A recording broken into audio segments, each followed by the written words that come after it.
Est-ce que vous avez vu ce volume de malade que j'ai sur la tête? C'est pas un truc de malade?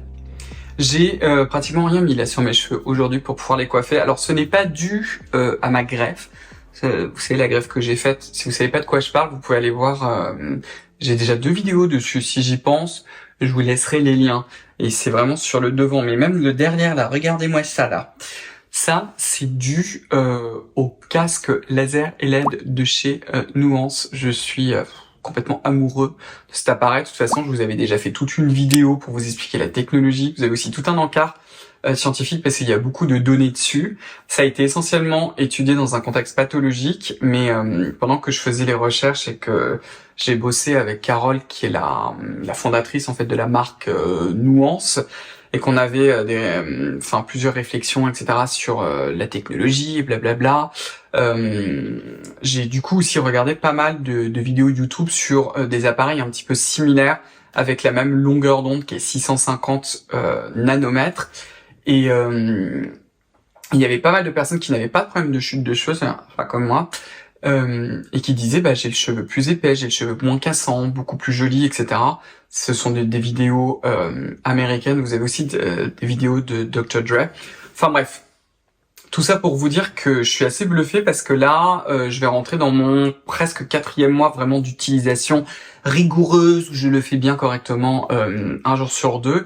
Et je suis bluffé parce que je me serais vraiment attendu à commencer à avoir des résultats seulement à partir de 6 mois jusqu'à 1 an. Alors évidemment, faut pas vous arrêter, mais bon, ça n'a aucun rapport avec la vidéo d'aujourd'hui, mais je vous l'ai dit, moi, le masque LED de chez Nuance, je l'attendais, mais alors, le casque, comment vous dire quoi, moi je lutte pour garder mes cheveux depuis des siècles. Vous savez, moi l'opération que j'ai faite, ma greffe, je l'ai payée de bisous, ça m'a coûté très très cher, donc vraiment je fais tout pour garder mon capital cheveux. Voilà, bon, c'était juste pour vous le dire parce que là encore ce matin, pendant que je me coiffais, j'étais là, mais c'est une dinguerie parce que moi j'ai le cheveu fin et plat. C'est-à-dire que normalement avant, pour avoir ça, je mettais plein de choses dans mes cheveux pour mentir, si vous voyez ce que je veux dire. Là, c'est pas du tout le cas, là ils sont en mode youhou. Bon, ce n'est pas le sujet. Donc bonjour à vous, bienvenue si jamais vous êtes nouvelle ou nouveau, ou alors bon retour à vous. Je vous ai jamais parlé du sujet que je vais aborder aujourd'hui qui a carrément le titre du microbiote cutané. En réalité, je devrais dire des microbiotes cutanés chez nous les humains, chez Homo sapiens sapiens. Donc ça va être très scientifique, ça va être très très orienté cours. Là, je suis vraiment professeur parce qu'en fait, je vais vous refaire plutôt le cours que j'ai donné là très très récemment à des médecins esthétiques. Je sais pas si jamais vous le savez, si vous me suivez depuis longtemps, ça vous le savez, mais j'exerce aussi une activité en tant qu'enseignant. J'adore l'enseignement, c'est quelque chose qui m'a toujours plu, c'est aussi pour ça que j'aime autant vous faire des vidéos sur YouTube, parce qu'en réalité c'est une forme d'enseignement. Et là je le fais surtout pour les assistants et assistantes de médecine esthétique, mais également pour les médecins esthétiques très très tournés autour du skincare, ou alors tourner autour de certains concepts, et là en l'occurrence c'était sur le microbiote cutané. Et justement, pour souvent en fait introduire ce sujet-là, je vous prends toujours en fait l'exemple du savon. Si vous me suivez depuis pratiquement le départ de ma chaîne, je vous ai saoulé, gonflé, parce que je pense qu'on peut dire ce mot-là, si vous me suivez souvent vous le savez, je rabâche comme un professeur, j'arrête pas de vous dire, mettez votre protection solaire pour diminuer justement le rôle des UV sur le long terme. L'autre chose aussi que je vous ai très très souvent dit, c'est par pitié, n'utilisez pas de savon. Ça, je vous l'ai souvent dit, et là, vous allez comprendre pourquoi. Je vais pas vous l'expliquer là, immédiatement, tout de suite, là, dans l'instant, parce qu'on va rentrer dans le vif du sujet, donc posez-vous, vous mettez dans un endroit bien confortable. Je vais essayer de vous l'expliquer le plus précisément possible et le plus scientifiquement possible, tout en faisant en sorte que ce soit le plus intelligible et le plus incompréhensible. Non, c'est l'inverse, le plus compréhensible possible, parce que je sais bien que vous n'êtes pas toutes et tous forcément scientifiques. Voilà. Donc on va parler du microbiote cutané. Donc c'est parti. On va d'abord commencer par cette idée, qu'est-ce que c'est en fait le microbiote cutané? On l'appelle aussi la flore cutanée. La flore cutanée, elle est composée en majorité de deux grandes familles d'organismes vivants et de quelque chose qui est entre la frontière du vivant et de la mort, pour ainsi dire. C'est d'abord composé de bactéries. Les bactéries, ce sont des cellules qui ont, un fonctionnement plus simple que le nôtre, parce que nous sommes ce qu'on appelle des eucaryotes. Les bactéries sont des prokaryotes. De façon très simpliste, c'est un espèce de sac, une membrane. Donc du coup, c'est la séparation entre l'extérieur de l'intérieur, et tout se passe là-dedans, dans ce bouillon. En gros, c'est ça. Nos cellules à nous, on a toujours cette membrane qui fait la différence entre l'extérieur et l'intérieur, mais en plus dedans, chacune des fonctions aussi, parce que ce sont des cellules beaucoup plus grosses, on a des compartiments, comme des organes. Par exemple, à l'intérieur de votre corps, vous avez vos poumons pour pouvoir respirer. Vous avez des muscles pour pouvoir marcher, etc. Et ben, dans une cellule complexe comme la nôtre, c'est la même chose. Vous avez des compartiments pour fabriquer des protéines. Vous avez un compartiment pour fabriquer de l'énergie qu'on appelle la mitochondrie. Et ça, on n'appelle pas ça des organes, on n'appelle pas ça des compartiments, on appelle ça des organites. C'est pas très important, mais c'est toute la famille des bactéries. Ensuite, on a la famille des eucaryotes. Je vous dis le nom parce que vous le verrez dans une figure, eucarya en anglais, qui est de la famille des champignons qu'on appelle fungi. C'est ce que vous voyez là. Et la dernière classe qu'on va retrouver, en fait, ce sont des virus. Alors les virus, c'est quelque chose, de presque magique en fait. Finalement, moi, je les ai toujours vus comme ça parce que dans la tête de tout le monde, et en particulier d'ailleurs des médecins, les virus, les bactéries, c'est d'ailleurs la même chose, et les champignons, c'est aïe aïe aïe, quelle horreur égale maladie. C'est-à-dire qu'on le voit de façon pathologique et de façon ancestrale, entre guillemets. C'est comme ça qu'on les a découverts. En fait, on s'est dit, bon tiens, telle personne elle est malade à cause de quoi? À cause d'une bactérie. Non, là c'est une infection due à un champignon, les mycoses, on adore. Si vous êtes une femme, j'imagine qu'un jour dans votre vie, malheureusement, vous avez dû avoir une mycose. C'est pas sympa du tout, je sais. Après un traitement antibiotique par exemple, not cool, je sais. Ou alors c'est un virus. Les virus en fait, ce sont des morceaux de matériel génétique. Si on les met dans un tube, il se passe rien. Si vous mettez des champignons, des bactéries ou n'importe quelle cellule vivante dans un tube, avec quand même ce qu'il faut pour que la bestiole survive, bah ça va vivre, ça va se diviser, ça va manger, il va y avoir des processus qui vont se faire. Un virus, il va rien se passer. Par contre, si vous le mettez en face de la bonne cellule, et ben là, il va se passer quelque chose. Pourquoi est-ce que c'est compliqué? On peut faire toute une thèse pour savoir si c'est vivant, de pas vraiment vivant. On est vraiment à la frontière. Parce que vous avez toute une partie en fait de votre propre ADN, de l'ADN humain, qui vient de virus en fait, ce qu'on appelle des provirus.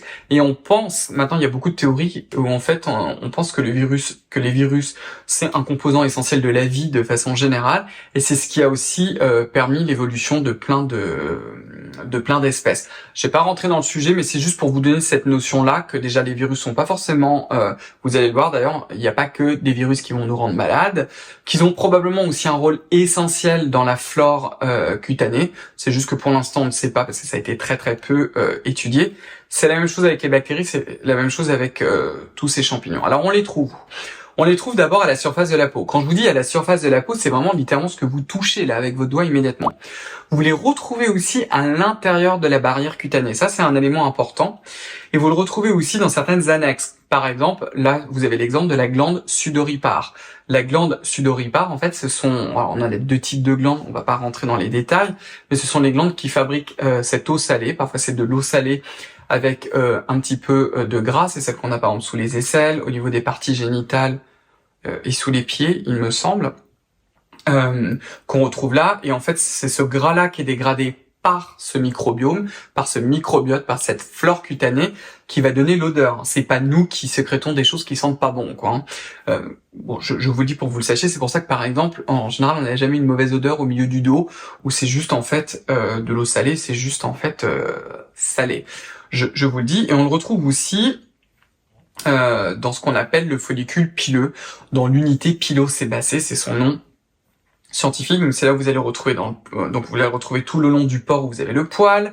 Vous allez aussi le retrouver dans la glande sébacée. Quelque chose qui est assez intéressant et même de frappant, c'est que toute l'étude en fait du microbiome et cette idée en fait, parce que pour quand même en avoir conscience, vous avez plus de bactéries et de champignons globalement qui vivent sur vous et dans votre intestin que de vos propres cellules. Je sais pas si vous imaginez quoi. Donc en fait, on est littéralement colonisé quand on est des incubateurs sur pattes et c'est essentiel. De façon assez remarquable, quand on prend un petit peu l'historique de toutes les études, la majorité des études ont été faites essentiellement sur la flore intestinale.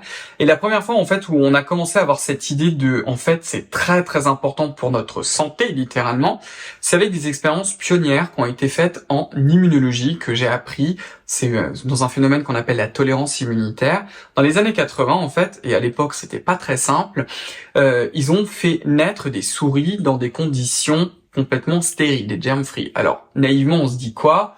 Des bébés souris qui naissent dans un endroit où il y a zéro bactérie, zéro champignon, il y a rien du tout, c'est parfait pour eux. Ils vont jamais tomber malades, ils n'auront jamais de maladie, youpi ulala. Il se trouve en fait que ces souriceaux, ils sont morts très très jeunes. Alors je peux plus vous donner l'âge. Ils ont eu plein de maladies auto-immunes.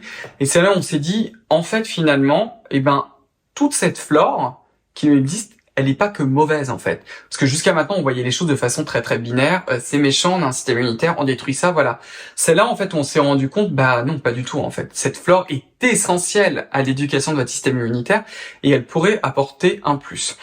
Alors après, on va aller dans les années 2000. Moi, ça m'a beaucoup marqué parce que je devais commencer mon doctorat ou alors j'étais en fin de 5e année à l'université pendant mon master, pendant ma 5e année de master. Moi, j'étais à la base un immunologiste et j'ai dérivé dans la thématique des cellules souches, les cellules souches du système immunitaire. Et c'est là où il y a eu quelques études pionnières, dont une, je m'en souviens très bien, et peut-être que vous vous en souvenez d'ailleurs, dites-le moi en commentaire. Il y a eu des jolies études sur un modèle de souris obèse. C'était probablement le modèle de souris OB. On a pris en fait sa flore intestinale, en gros son caca, vous avez compris, et on l'a greffé, c'est-à-dire on l'a remis dans une autre souris, qui était une souris qui n'était pas obèse, et cette souris est devenue obèse. Et c'est là en fait où on s'est dit non mais waouh, en fait c'était pas qu'une simple relation ou même il y a une forme de régulation du système immunitaire. En fait, c'est beaucoup plus profond que ça parce que ça peut carrément influencer le métabolisme. Et maintenant, on a même des études en fait pour montrer que certains probiotiques, certaines bactéries, certaines souches de bactéries, quand vous les ingérez, ça peut également aussi agir sur la peau. Vous avez par exemple certains compléments alimentaires, je pense à ceux de chez SVR par exemple, qui ont un rôle qui aurait un rôle en tout cas sur l'aspect de la peau. Vous en avez un par exemple dans la gamme Sebiaclear pour lutter contre l'acné. Moi je les ai reçus, je les ai donnés à un de mes abonnés qui souffre d'acné et qui m'a dit, qui a bien vu qu'à partir du moment où il les a mis, à partir de 2-3 mois, il a vraiment vu un changement. Là il a arrêté et son acné est devenu plus forte. Alors ça l'a pas forcément entièrement arrêté, mais ça l'a modulé en fait. Il y a aussi des études pour montrer que c'est le même cas dans l'eczéma, donc c'est pour ça que chez SVR, vous avez les compléments alimentaires Sebiaclear pour les peaux grasses, vous avez Sulli pour les peaux sèches et pour les peaux sensibles, et ça fait du sens. En tout cas, il y a des études scientifiques pour le supporter. Dites-vous bien que au niveau de la peau, on sait à rien. Alors quand je vous dis au niveau de la peau, c'est-à-dire au niveau topique. Pourquoi est-ce que je vous dis ça? Parce que je pense que vous êtes peut-être familière et familier avec la marque Galiné. Galiné, en fait, c'est toute une marque qui s'est construite autour de cette idée qu'il faut supporter en fait le microbiome cutané. Le problème, c'est que ce sont que il y a uniquement des données fournisseurs, on n'a pas quand même des jolies données pour montrer, voilà quoi, si on donne tel sucre pour favoriser la prolifération de telle bactérie, on a une peau plus jolie. Ça, c'est pas vrai, et moi je l'ai testé sur 3 personnes, certains produits de chez Galiné. Est-ce que j'ai vraiment vu une amélioration de la peau? La réponse est non. Donc voilà, ceci étant dit, vous avez leur pain nettoyant qui est une bombe absolue, pour moi c'est un des meilleurs du marché. Enfin bref, bon. Là, tout de suite, je vous montre vraiment rapidement un des articles dont je vais vous parler. Je vais vous le laisser dans la description si jamais cela vous intéresse, si ça vous intéresse. Là, ce que je vous montre, en fait, c'est que finalement, cette idée de microbiote, tous ces organismes vivants et virus qui vivent en fait à la surface de notre peau, en fait, on peut pas vraiment parler du microbiome, on devrait parler des microbiomes, parce qu'en fait, en fonction de la localisation géographique sur votre corps, on n'aura pas la même chose. Alors d'un point de vue scientifique, en fait, on a distingué, c'est ce que vous voyez en ce moment, en 4 grandes zones. Les zones grasses, telles que le visage ou le haut du dos. Finalement, ce sont des zones où on a essentiellement des glandes sébacées qui produisent du gras. C'est aussi là où on a souvent de l'acné, youpi youlala. Des zones qu'on appelle humides. Alors ça peut être le pli du cou, c'est évidemment les zones génitales. On a les zones qu'on appelle sèches, comme l'avant-bras par exemple, ou le bas des jambes, qui sont aussi des zones souvent où on a besoin de tout simplement beaucoup plus s'hydrater, de beaucoup plus nourrir la peau. Et enfin, la zone des pieds qui fait une zone seule. Si maintenant on regarde vraiment globalement, c'est-à-dire en fait la répartition entre bactéries, en fait c'est champignons, c'est ça qui est appelé eucarya, et virus, qu'est-ce qu'on observe? On observe en fait que sur le visage, c'est une des zones avec les pieds où on a en fait une majorité de bactéries. Pour la petite anecdote, la pathologie qu'on retrouve le plus souvent chez les personnes au niveau du visage, c'est quoi? C'est la douce acné. Et comme de par hasard, on sait que l'acné est lié à une bactérie particulière, à une souche de bactéries particulière, ce qu'on appelle un phylotype. Je vais vous en parler, c'est Propionibacterium acneus, on va y arriver. Et comme par hasard, c'est le visage qui en a le plus. Bref, et vous avez aussi les pieds, vous voyez que vous avez un peu de champignons dont Malassezia, et vous avez aussi quelques virus. Sur les zones humides, vous voyez que la proportion en fait de virus est beaucoup plus importante. Pour les zones sèches, c'est la même chose. Et qu'au niveau des pieds, en fait, c'est une énorme majorité finalement de bactéries avec un tout petit peu de virus et un tout petit peu de champignons, alors un tout petit peu minuscule. Maintenant, si on rajoute encore un degré, et cette fois-ci, on va regarder d'abord quelle est la composition au niveau de ces champignons. Qu'est-ce qu'on retrouve en fait en majorité? Sur le visage, de façon écrasante, en fait, ça va être des sous-types de Malassezia. Ça, c'est aussi intéressant parce qu'il y a certaines pathologies comme la dermatite séboréique qui est très sympa, qui vous donne, alors en général on les retrouve autour du nez et en haut du front, ça vous donne des zones rouges, on est tout le temps rouge, ça desquame mais c'est aussi un peu gras, alors ça a l'air d'être sec et gras en même temps, c'est pas très glamour, et ça on sait que c'est dû à une souche de Malassezia, comme par hasard là encore sur le visage, c'est là on la retrouve en majorité. Les pellicules que vous avez aussi sur le cuir chevelu, c'est essentiellement dû à une souche de Malassezia. Vous voyez que sur les zones humides, on a d'autres types en fait de champignons qu'on va retrouver. Sur les zones sèches, c'est pratiquement la même chose que sur le visage. Et au niveau des pieds, alors là, c'est assez dingue, c'est une proportion très petite. En fait, Malassezia est vraiment minoritaire. Donc déjà, rien que là, vous voyez que chacune de ces zones, en fait, finalement, ce microbiome devient très très différent. Et ensuite, on va regarder les bactéries. Au niveau du visage, là encore, le type de bactérie majoritaire, c'est Propionibacterium, dont la fameuse qui s'appelle acnées. C'est aussi pour ça que c'est sur le visage où on retrouve le plus d'acné. En tout cas, il y a une corrélation entre les deux. Vous voyez qu'au niveau des zones humides, par exemple, cette proportion va beaucoup plus diminuer, puis on va avoir d'autres types comme par exemple des staphylocoques, on retrouve aussi Corynebacterium, et au niveau des pieds là encore c'est différent. Je ne vais pas complètement tous vous les détailler et je vais pas non plus vous parler des différents types de virus, mais c'est un petit peu pour vous donner cette première en fait notion que en réalité cette flore cutanée en fonction de la zone n'est pas la même. Celle que vous avez sur le visage ne va pas être la même que sur le corps. Une chose en fait qui est très très simple aussi à expliquer, c'est bien pour ça qu'on les a classés par gras, sec, humide et les pieds, c'est parce qu'en fait le climat finalement qu'apporte la peau n'est pas le même. Typiquement sur le visage, comme ça va être une zone beaucoup plus grasse, les micro-organismes qui vont être capables de se nourrir surtout du gras, ça va aller mieux. C'est le cas de Propionibacterium qui est tout à fait capable de métaboliser, d'utiliser du gras pour faire sa vie. C'est la même chose du champignon comme Malassezia, comme par hasard, c'est ce qu'on retrouve en majorité sur le visage. Mais c'est pour vous donner cette idée. Après, ça c'est ce que j'avais montré aux médecins. Si vous voulez, vous pouvez faire pause si vous avez envie de regarder.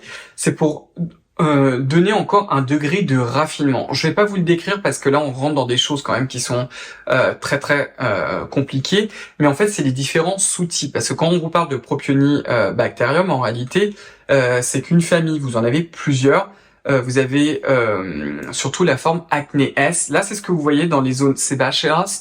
Donc c'est les zones grasses en fait, et ben c'est la première bactérie qui va sortir. C'est-à-dire que si on regarde les différents types de bactéries, finalement c'est la première. Et en fait, quand on va regarder finement quel est le type de bactérie qu'on va avoir en fonction des zones, on va pouvoir en fait définir ces zones et ça vous montre là encore à quel point le microbiome, la bactérien en l'occurrence, est vraiment différent en fonction de la zone. Et je vais vous montrer juste après en fait des premières notions en fait au niveau de l'équilibre. La deuxième type de bactérie que vous allez retrouver sur le visage, par exemple, c'est le Staphylococcus epidermis, qui lui n'est pas pathogène. On va en reparler juste après. Là, c'est exactement la même chose, mais cette fois-ci, c'est au niveau des champignons avec Eukarya. Donc, vous allez retrouver, par exemple, différents types de Malassezia. Celle qu'on va retrouver sur le visage, c'est Malassezia restricta. Ensuite, vous allez retrouver Malassezia globosa. Vous allez retrouver Malassezia symbodialis, etc. Vous retrouvez aussi dans d'autres zones du corps, par exemple au niveau des zones sèches. Moi, je trouvais ça marrant. Aspergillus tubigenis. Vous avez certains aspergillus que vous allez retrouver dans certains produits fermentés. Alors, ils sont morts évidemment.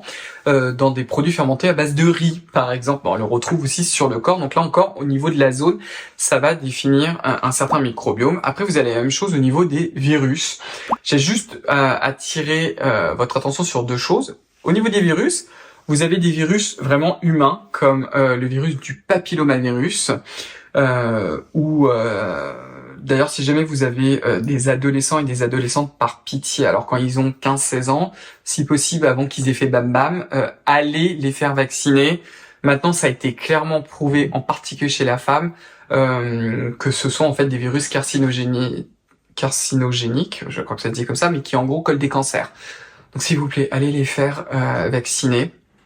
Pas de polémique par pitié, mais c'est vraiment important. Et pareil chez les hommes, c'est aussi probablement associé à certains cancers. Donc voilà quoi, grâce à la magie des vaccins, voilà, je fais un peu de prévention, mais vous les retrouvez aussi dans toute cette flore cutanée. Vous retrouvez aussi certains virus là qui s'appellent phages.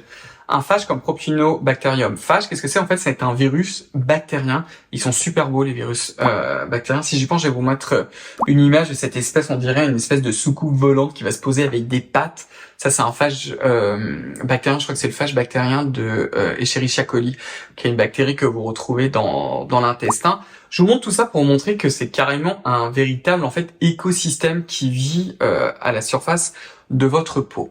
Alors, toute cette flore, qu'on peut aussi appeler la flore commensale, qu'on peut appeler le microbiote ou le microbiome cutané, quel que soit le nom, il faut qu'il soit régulé. Alors il est régulé par quoi?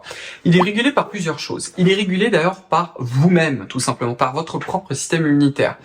Comme je vous l'ai dit, il faut pas voir ça de façon horrible, en train de se dire « Oh mon Dieu, au secours des bactéries, Burke, c'est dégoûtant, ça va nous attaquer, c'est méchant. » En total, non. C'est quelque chose, comme je vous ai expliqué, qui nous est essentiel, qui est important à la biologie de notre peau, qui est important aussi pour notre système immunitaire, pour l'éducation de votre système immunitaire.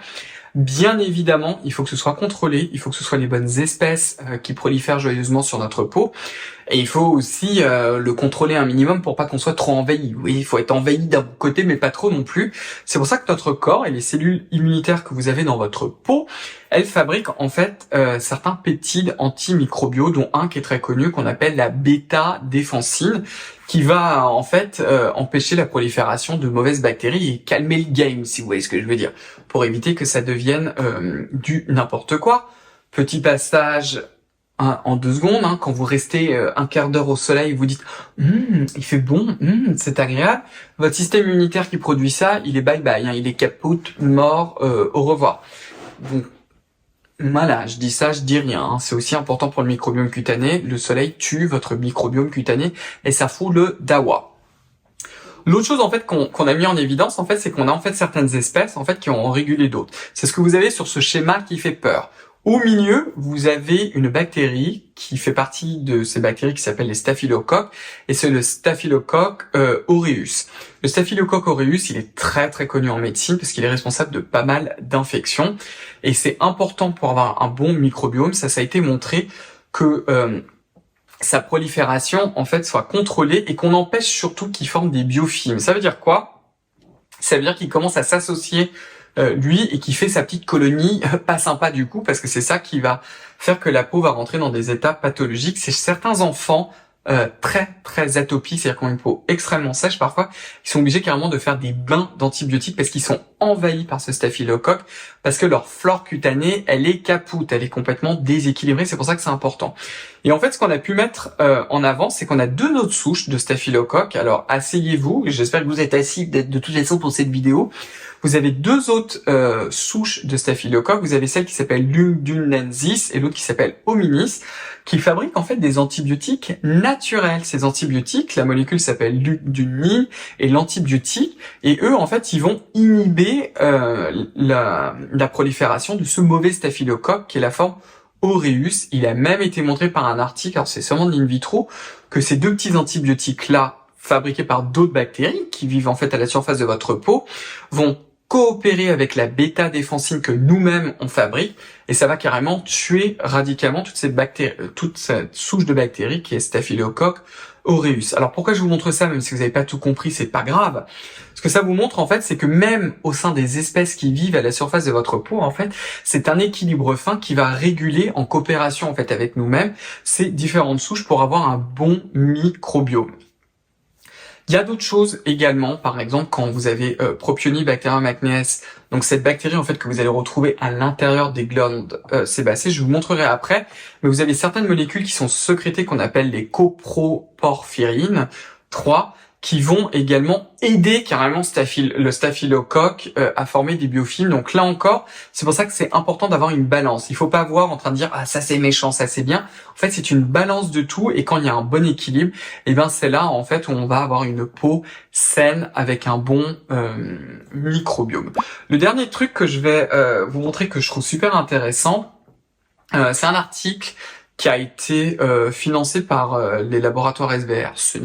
Ma vidéo n'est toujours pas sponsorisée par SVR, mais là ils auraient pu. J'aime beaucoup cet article-là. En fait, c'est sur leurs produits en réalité dans la gamme Sebiaclear. Vous savez, le Active Gel qui contient 14% de gluconolactone associé à 4%. Ce qu'ils ont fait en fait dans ce papier-là, ils l'ont fait chez nous, les humains littéralement. Et en fait, ils ont appliqué, alors je sais plus, pendant 1 ou 2 mois, j'ai un peu oublié les détails de cette étude, leur produit qui contient 14% de gluconolactone et 4%, et ils ont vu en fait qu'à la fin, alors ils ont utilisé comme contrôle le peroxyde de benzyle, qui est un traitement très connu en dermatologie. Ils ont associé les deux, ils ont vu qu'ils avaient des résultats similaires et qu'il y avait beaucoup moins d'acné. Et ce qui est intéressant dans cet article-là, en fait, c'est qu'ils se sont dit pourquoi est-ce que à la fin il y a moins d'acné. Ce qui est assez hallucinant en fait et qui est aussi ultra intéressant, c'est que quand on regarde en fait le microbiome cutané et une bactérie en particulier qui s'appelle Propionibacterium acnes, alors dans l'article ça s'appelle Cutibacterium acnes, entre-temps elle a changé de nom, mais on s'en fiche, c'est pas très important. Cette bactérie-là, on sait qu'elle est impliquée dans le processus de l'acné. Alors, est-ce que c'est la seule qui est responsable de l'acné? C'est un peu l'œuf de la poule, on n'en sait rien. Il y a personne qui sait en réalité. On sait juste qu'il y a des éléments qui sont importants dans l'acné. Il y a la présence de sébum, qui est fabriqué par ces glandes sébacées, ça c'est sûr. Vous donnez de l'isotrétinoïne, c'est-à-dire souvent on l'appelle le roi cutane, bam, plus d'acné, plus de sébum, plus d'acné, donc ok. Du coup, le sébum, il est lié en tout cas dans le processus de l'acné. Pas chez tout le monde, il y a des personnes qui ont la peau grasse qui n'ont pas d'acné, donc là encore, pourquoi? Personne ne sait. Et on sait aussi que c'est dû à une certaine bactérie, parce que quand on donne certains antibiotiques, alors c'est dans la famille des cyclines, des tétracyclines, de souvenir, je crois que c'est tétralysane il me semble, mais j'en suis pas sûr, chez certaines personnes en fait on a une réduction de l'acné. Parce que justement ça va tuer Propionibacterium acnes. Sauf que, et c'est bien ça et c'est aussi pour ça que c'est ultra compliqué, quand on regarde chez les personnes qui n'ont pas d'acné, eux aussi ils ont cette bactérie. Alors là, vous allez vous dire, ok Cyril, tu nous as perdu. Les personnes qui n'ont pas d'acné ont la même bactérie. Les personnes qui ont l'acné ont aussi cette bactérie. Et si j'y vais plus loin, globalement, ils en ont exactement le même nombre. Au secours. En réalité, vous avez des races de Propionibacterium acnes. On a beaucoup étudié cette bactérie et en fait on s'est aperçu qu'il y a différents, alors on appelle ça des phylotypes exactement, différentes souches. C'est comme les chiens en fait finalement. Vous avez l'espèce du chien avec différentes races, comme moi par exemple j'ai un bulldog français. Et un bulldog français c'est toujours un chien, ça peut toujours se reproduire par exemple avec un berger allemand, mais chacune de ces races-là vont avoir des spécificités particulières. C'est la même chose en fait. Propionibacterium acnes, chez les personnes qui ont de l'acné, c'est surtout le sous-type qu'on appelle IA2 et IA1. Et le traitement, en fait, la gluconolactone avec la niacinamide, en fait, vous avez un switch du phénotype. Et chez les personnes qui n'ont pas d'acné, en fait, on retrouve l'autre phénotype. C'est pas important que vous le reteniez, mais c'est juste pour raffiner et pour vous mettre en fait en avant finalement dans tout ce que je viens de vous dire, le rôle en fait fondamental de cet équilibre. Alors je vous dis tout ça et en introduction je vous ai dit que le truc numéro 1 qu'il fallait éviter, c'était le savon. Je vous remets le schéma en fait de toutes ces bactéries à la surface de la peau. Quelque chose qui est essentiel aussi pour empêcher par exemple la prolifération du Staphylococcus aureus, et vous avez vu en plus qu'il était corrélé à Propionibacterium acnes, et c'est le pH, tout simplement. Si vous mettez quelque chose qui n'est pas à pH acide, votre peau, non seulement fabrique des peptides pour empêcher que ces bactéries prolifèrent massivement, mais elle fait aussi en sorte d'avoir un pH acide. Parce qu'à ce pH acide, en fait, le Staphylococcus aureus, il va pas correctement proliférer, donc vous en aurez moins en réalité, et vous allez faire en sorte que les autres bonnes bactéries prolifèrent, et vous allez aussi garantir que la biologie de votre barrière cutanée soit correcte. Le savon, d'un point de vue purement chimique, on est obligé de le formuler à pH très très basique. Et quand vous appliquez du savon sur votre peau, vous avez une jolie étude qui a montré que quand on se lave la peau avec du savon, il faut plus de 8 heures pour que la peau retrouve le bon pH. Utilisez en fait du savon, vous allez flinguer votre flore cutanée en fait. Et c'est l'une des nombreuses raisons pourquoi il faut vraiment utiliser un nettoyant qui soit doux et surtout à pH acide. L'autre raison aussi pour laquelle il faut qu'il soit doux, c'est parce que si c'est pas assez doux, vous allez délipider complètement la peau, vous allez retirer le gras et probablement aussi vous allez influencer votre flore cutanée, parce que ce que je vous ai montré en particulier pour le visage, la majorité des organismes qui vivent à la surface de votre visage sont des organismes qui aiment le gras, qui ont besoin de gras. Si vous me retirez tout, non seulement vous allez foutre en l'air la biologie de votre peau, mais aussi votre microbiome qui va interagir avec votre peau. Voilà. Bon, j'espère que cette vidéo a pas été trop compliquée. Vous savez que de temps en temps, j'aime bien aller à fond les manettes dans la science, mais c'est vrai que je vous avais encore jamais parlé du microbiome cutané, et je trouvais ça en fait intéressant. En tout cas, j'espère que ça vous a plu. J'imagine que là vous avez appris des choses intéressantes. Si c'est le cas, je vous invite à commenter là juste en bas, à me dire ce que vous avez pensé. Si jamais vous avez des questions, il y a énormément de choses qu'on sait pas. Je vous le dis tout de suite, vraiment beaucoup. Je vous laisse aussi la liste des produits que je vous ai mentionnés dans cette vidéo, ainsi que j'arrive plus à parler, que les compléments alimentaires de chez SVR qui ont un profil assez intéressant, qui sont donc des probiotiques, mais là c'est pas cutané, c'est en ingestion. Je vous invite également à vous abonner, à enclencher la cloche des notifications, à vous abonner à mon compte Instagram si jamais cela vous intéresse. Vous pouvez également suivre l'Instagram de ma marque, et puis on va se retrouver très vite pour une nouvelle vidéo. Et protégez bien votre microbiome, pas de savon les enfants, mettez votre crème solaire et surtout prenez bien soin de vous. Bye bye.